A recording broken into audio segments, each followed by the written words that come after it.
نحمدہ و نصلی علی رسولہ الکریم اما بعد فاعوذ باللہ من الشیطان الرجیم بسم اللہ الرحمن الرحیم۔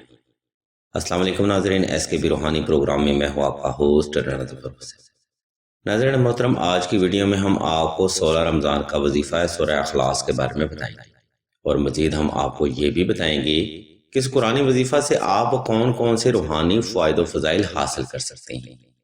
ناظرین گرامی، یہ علمی پروگرام ان تمام پریشان حال لوگوں کے لیے ہے جو کہ قسمت کی بندش کی وجہ سے در بدر کی ٹھوکریں کھانے پر مجبور ہیں، اور ان بہنوں کے لیے بڑا خاص روحانی عمل ہے جو کہ رشتہ کی بندش یا اثرات کی وجہ سے شادی میں تاخیر کا شکار ہے۔ لہٰذا ایسے تمام افراد سے ہم گزارش کرتے ہیں کہ اگر آپ اپنی زندگی کے یہ بیش قیمتی لمحات ہمیں توجہ سے عنایت فرمائیں گے تو انشاءاللہ اس علمی پروگرام سے حاصل ہونے والی معلومات آپ کو تا حیات فیض دیتی رہیں گی۔ ناظرین اکرام، ہم ویڈیو کا باقاعدہ آغاز کرنے سے پہلے ایک بات آپ سے شیئر کرتے چلیں کہ اس ماہ مکرم میں سلسلہ خیر و بشریہ نے اجتماعی دعا کا روحانی پروگرام بھی شروع کیا ہے، جس میں سلسلہ کے تمام افراد ہر صاحب ایمان کے لیے خصوصی دعا کریں گے۔ اگر آپ بھی 16 رمضان کی دعا میں اپنا نام لکھوانا چاہتے ہیں تو کمنٹ سیکشن میں اپنا نام اور اپنا مسئلہ بیان کریں۔ سلسلہ کے بزرگ انشاءاللہ آپ کے لیے 16 رمضان کی دعا بھی کریں گے، اور ہر روز کی دعا میں آپ کا نام خصوصی طور پر لیا جائے گا۔ یاد رکھیں، اس نفسا نفسی کے دور میں کسی بھی فرد کا آپ کے لیے دعا کرنا یا حاجت کے لیے آمین بولنا حاجت کی تکمیل اور مشکلات سے نجات کا ذریعہ بن سکتا ہے۔ سامعین محترم، ہم ویڈیو کا تسلسل جاری رکھتے ہوئے آپ کو 16 رمضان کا وظیفہ سورہ اخلاص کے بارے میں بتاتے ہیں، اس لیے تمام تر اہل ایمان سے ہم توجہ کی بھرپور گزارش کرتے ہیں۔ ناظرین محترم، تقریباً ہر صاحب ایمان فرد ہی جانتا ہے کہ سورہ اخلاص ایک بار پڑھنے سے نصف قرآن مجید فرقان حمید کا ثواب ملتا ہے، اور رمضان کریم میں کیونکہ عبادت کے درجات 70 گنا بڑھ جاتے ہیں، لہٰذا ایک بار ماہ رمضان میں سورہ اخلاص پڑھنے سے 35 قرآن مجید پڑھنے کا ثواب ملتا ہے۔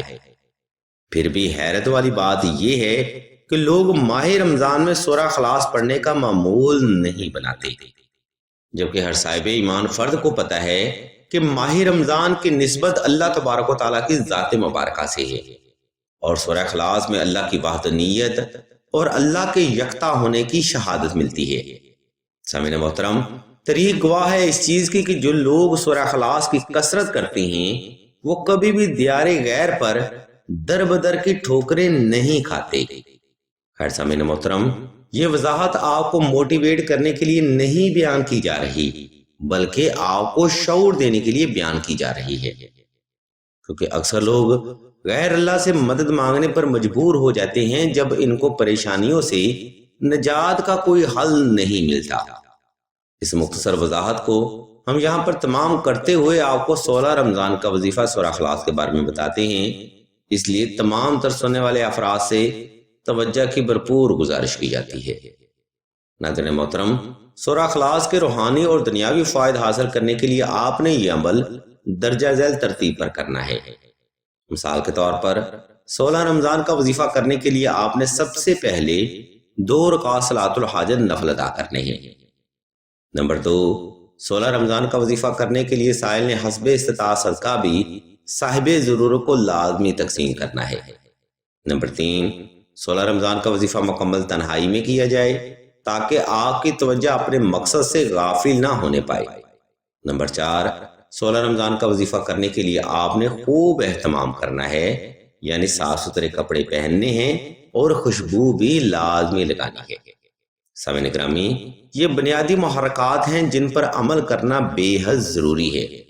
ناظرین محترم، اب آپ اس وظیفہ کی ترتیب سمجھ لیں تاکہ 16 رمضان کو آپ کا زیادہ سے زیادہ وقت عبادت میں گزر سکے۔ سامعین کرام، اوپر بیان کردہ ترتیب پر عمل کرتے ہوئے آپ نے 16 رمضان کو یعنی 15 رمضان کی افطاری کے بعد نوافل صلاۃ الحاجت ادا کر کے آلتی پالتی کی حالت میں بیٹھ جانا ہے۔ اس کے بعد آپ نے حسب محبت درود شریف کی تلاوت کر کے اسم اللہ کو تصور کر لینا ہے اور آنکھیں بند کر لینی ہے۔ اس مقام پر کوشش کی جائے کہ چند ایک سیکنڈ وقفہ لازمی کیا جائے تاکہ آپ کا وجود اور دل کی دھڑکن نارمل ہو سکے۔ جب آپ حالت سکون میں آ جائیں تب آپ نے سورہ اخلاص کی تلاوت اسم اللہ کو تصور کرتے ہوئے ہی شروع کرنی ہے۔ اس عمل میں آپ نے سورہ اخلاص کی تعداد معتبر رکھنی ہے، یعنی کہ آپ حسب محبت 1100 بار، 515 بار، 313 بار یا 111 تعداد رکھ سکتے ہیں۔ لیکن یہ بات ذہن نشین رکھیے گا کہ ہم تقریباً نصف رمضان گزار چکے ہیں۔ یہ رحمتوں اور برکتوں والے لمحات زیادہ دیر تک قائم نہیں رہنے والے، اس لیے آپ محبت کے ساتھ تعداد میں اضافہ کر سکتے ہیں۔ سامعین محترم، اہل علم بیان کرتے ہیں کہ اس عمل میں آپ جو بھی تعداد رکھیں وہ تعداد آپ مکمل توجہ، یکسوئی اور اسم اللہ کو تصور کرتے ہوئے ہی پوری کریں۔ ناظرین محترم، 16 رمضان کا وظیفہ تمام کر کے آپ نے اللہ کے حضور ایک لمبا سجدہ حاجت ادا کرنا ہے، اور اس حالت سجدہ میں آپ نے اللہ کے حضور اپنی حاجت کو رکھنا ہے۔ اہل علم بیان کرتے ہیں کہ اس حالت سجدہ میں آپ اللہ کے حضور جو بھی دعا رکھیں گے یا جو بھی حاجت رکھیں گے وہ حاجت یا دعا اللہ کے وسیع تر غیبی خزانوں سے پوری کر دی جائے گی۔ اس لیے اہل علم بیان کرتے ہیں کہ 16 رمضان کا وظیفہ حصول حاجت کے لیے ضرور کرنا چاہیے۔ ناظرین محترم، قبولیت، رحمت اور کریمی کے یہ لمحات زندگی میں بار بار نہیں آتے، اس لیے رحمت والے اس وقت میں اللہ کی رحمت اور اس کا قرب ضرور مانگنا چاہیے۔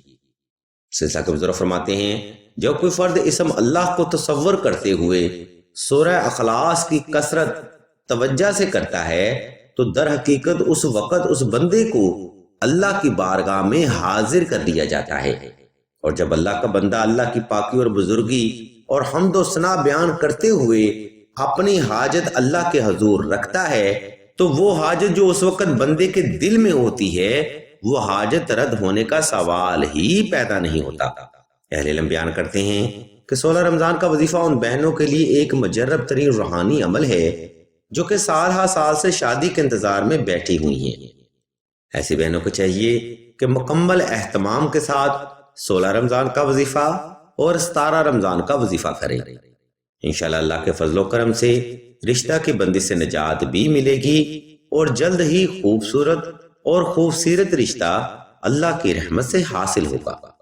ناظرین کرام، قبولیت اور حاجت کی تکمیل کے یہ لمحات بار بار زندگی میں نہیں آتے، اس لیے اس مقدس وقت میں اپنے لیے ہر وہ چیز اللہ سے مانگیں جس کی آپ کو ضرورت ہے۔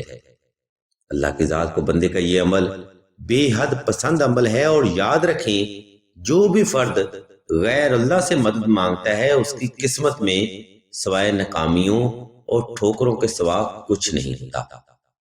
الغرض ناظرین محترم، آج کا روحانی پروگرام ہم یہاں پر تمام کرتے ہیں۔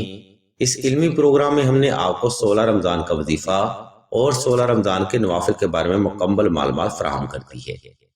اگر آپ کو ہماری یہ علمی کاوش پسند آئے تو ہمارے اس چینل آن لائن استخارہ آن فون کو سبسکرائب کر کے گھنٹی کے آئیکن کو پریس کر دیں اور آل کے آپشن کو بھی لازمی دبا دیں تاکہ حصول علم کے لیے کوئی بھی روحانی پروگرام آپ سے مس نہ ہو سکے۔